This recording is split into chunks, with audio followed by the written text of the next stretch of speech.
నాకు తెలిసి అందరికీ నవ్వు కూడా రావచ్చేమో. ఎందుకంటే హీ సేస్ సిబిఐ సాక్ష్యాధారాలు ప్రాపర్గా మా ముందు పెట్టలేకపోయింది కాబట్టి ఇది rarest of the rare case కాదు అని ఆ జడ్జి చెప్పి జడ్జిమెంట్ ఇచ్చారు ఆయన. అంటే ఇక్కడ ఫెయిల్యూర్ ఎక్కడ కనిపిస్తూ ఉంది? ఇన్ఫ్యాక్ట్ మమతా బెనర్జీ ఇచ్చినటువంటి స్టేట్మెంట్ నేను ఓపెనింగ్లో చెప్పాను. మమతా బెనర్జీ ఇది కోల్కతా పోలీసుల దగ్గర ఉంటే బాగుండు, సిబిఐకి ఇవ్వడం వల్లే ఉరిశిక్ష పడలేదు అతనికి అనేటువంటి మాట మమతా బెనర్జీ అంది. మమతా బెనర్జీ మేబీ మర్చిపోయిందేమో, ఆ రోజు ఇమీడియట్గా ఆ కాలేజ్లో ఇన్సిడెంట్ జరిగిన 3వ రోజో 2వ రోజో అనుకుంటా మొత్తం పెయింటింగ్ వేయించడం, ఆ వాష్రూమ్స్లో రీకన్స్ట్రక్షన్ చేయడం, సీల్ చేయాల్సినటువంటి లొకేషన్ని రీకన్స్ట్రక్ట్ చేశారు అంటేనే they wanted to hide something, simply to say that. ఒక విమెన్ సీఎం అయ్యింది, ఒక విమెన్కి జరిగినటువంటి ఘటనని తప్పించడానికి వచ్చింది అని అంటే what does that government wanted to prove it to the country, the nation. నిజంగా భారతదేశంలో చాలామంది ఈ ఘటన జరిగిన తర్వాత అర్ధరాత్రులు ప్రతి రాష్ట్రంలో ఉన్నటువంటి డాక్టర్లతో సహా ప్రతి వృత్తిలో ఉన్నటువంటి వ్యక్తి, చదువుకునేటువంటి వ్యక్తి రోడ్ల మీదకి వచ్చి చాలా పెద్ద ఎత్తున ధర్నాలు చేశారు, శిక్ష పడాలి అని చెప్పేసి. కలకత్తాలో అయితే లిటరల్గా గవర్నరు, ప్రైమ్ మినిస్టర్ కూడా అడుక్కునే స్థాయికి వచ్చింది. అయ్యా డాక్టర్లంతా మీరంతా మీ వృత్తిని కంటిన్యూ చేయండి అని, మీ విధులు కంటిన్యూ చేయండి అని.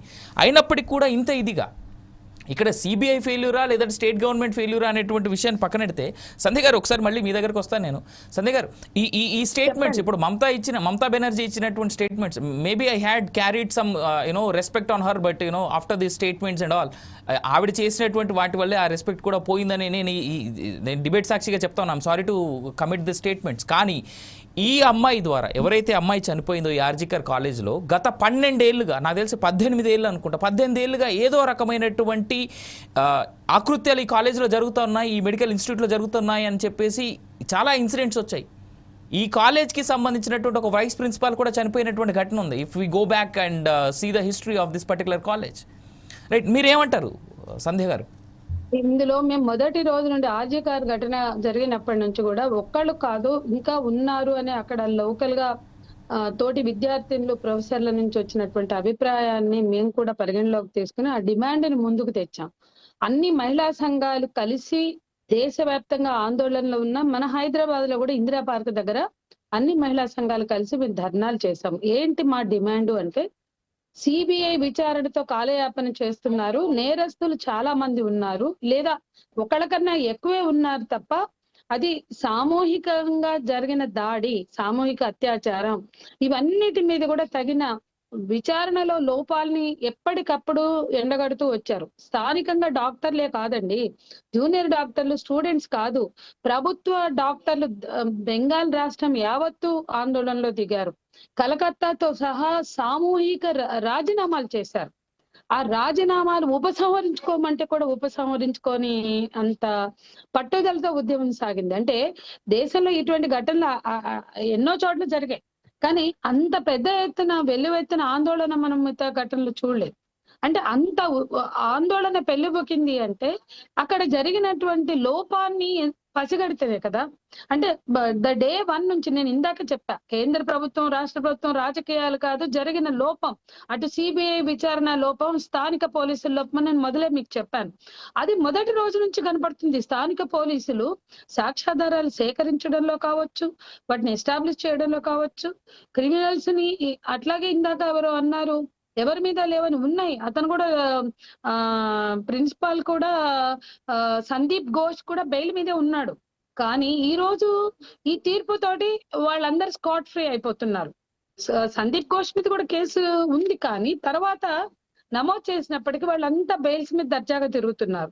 అందుకని ఇందులో మీరు ఇప్పుడు చెప్పినట్లుగా ఎప్పటి నుండో జరుగుతున్నాయి అఘాయిత్యాలు, అన్యాయాలు. దాని మీద అనేక సందర్భాల్లో వాళ్ళు వాయిస్ రేస్ చేశారు. దాని కొనసాగింపే, దాని పరాకాష్ఠ దశగా ఈ ఘటన జరిగితే దీని మీద ఇంత నిరసన, ఏ ఘటనలో వెల్లువెత్తనంత నిరసన వెల్లువెత్తినాక ఒకడిని ఎవడో తీసుకొచ్చి, వాడు ఉండొచ్చు, నేను కాదని అంటలా, కానీ అతనే నేరస్తుడిగా చూపించే ప్రయత్నం ఏదైతే ఉందో అది బాధ్యతారాహిత్యం అంటున్నాం. రెండోది, ఇందులో వాళ్ళు లేవనెత్తినాయి, మెడికోస్ లేవనెత్తినాయి, జూనియర్ డాక్టర్స్ లేవనెత్తిన అంశాలు ఎక్కడా కూడా చర్చనీయాంశంగా లేవు. మరి సిబిఐ విచారణలో కానీ లేకపోతే మిగతా స్థానిక పోలీసులు విచారించినప్పుడు కానీ అవేమన్నా పరిగణలోకి తీసుకున్నారా? మనం చూస్తే ఎక్కడ కనిపించట్లా. అంటే నేరం, నేను ఇందాక చెప్పా స్టార్టింగ్ లోనే, నేరం ఎవరినెత్తునో వేసేసి వాడు నేనే చేశానని వాడు ఉత్సాహంగా ముందుకు వస్తాడు, వాడే చేశాడని వీళ్ళు చూపిస్తారు. అట్లా మొత్తం కూడా కప్పిపుచ్చే ప్రయత్నం కనిపిస్తుంది. బిల్డింగులు కూలగొట్టడమే కావచ్చు, సాక్ష్యాధారాలు మాయం చేయడమే కావచ్చు, లేకపోతే ఆ తర్వాత జరిగినటువంటి అనేక డ్రామాలు, మెలో డ్రామాలు, హై డ్రామాలు, అట్లాగే ఉద్యమం మీద అసలు ఆ డాక్టర్లు మాట్లాడిన ఒక్కొక్క సందర్భంలో మీరు కూడా ఇందాక ప్రస్తావించారు. ఇంత ఆందోళన జరిగితే ఆ ఆందోళన ఫలితం ఏంటి? సంజయ్ రాయ్ మాత్రమే నేరస్తుడు. అంటే ఈ ఘటనలు, దీని ప్రభావం ఏంటో కూడా చర్చించాలా. హైదరాబాద్ లోనే 4 మహిళా డాక్టర్లు, ఒక 3 ఫోన్ మీద ఒకళ్ళు ప్రత్యక్షంగా నన్ను కలిశారు. మాకు జాబులు పోయినాయి, అంటే నైట్ డ్యూటీలు చేయవలసి వస్తుంది కాబట్టి మీరు ఆడవాళ్ళు నైట్ డ్యూటీలు చేయలేరు కదా అని ఉద్యోగాలు ఇవ్వట్లా. అంటే ఆర్జీ కార్ ఘటన మహిళా డాక్టర్లు ఉద్యోగాలు కోల్పోయేదిగా ఉండాలా? అంటే మహిళా ఉద్యోగులకి భద్రత కల్పించాలనే ఒక డిమాండ్ జూనియర్ డాక్టర్ల లేదా నర్సుల, మహిళా ఉద్యోగుల పని స్థలాల్లో ఒకవేళ నైట్ డ్యూటీలు అనివార్యమైనప్పుడు వాళ్ళ భద్రత అనేది ఎజెండా మీదకి తెచ్చి చర్చించాల్సినటువంటి ఘటన ఇది. మహిళలకు కల్పించాల్సిన భద్రత, పని స్థలాల్లో భద్రత 1997 మార్గదర్శక సూత్రాలు ఉన్నాయి, 2001 జీవోలు ఉన్నాయి, 2013 లైంగిక వేధింపుల నిరోధక చట్టం ఉంది. వీటి అమలుకు సంబంధించిన అంశాలని చట్టన్యాంశం చేయాలి. సంధ్య గారు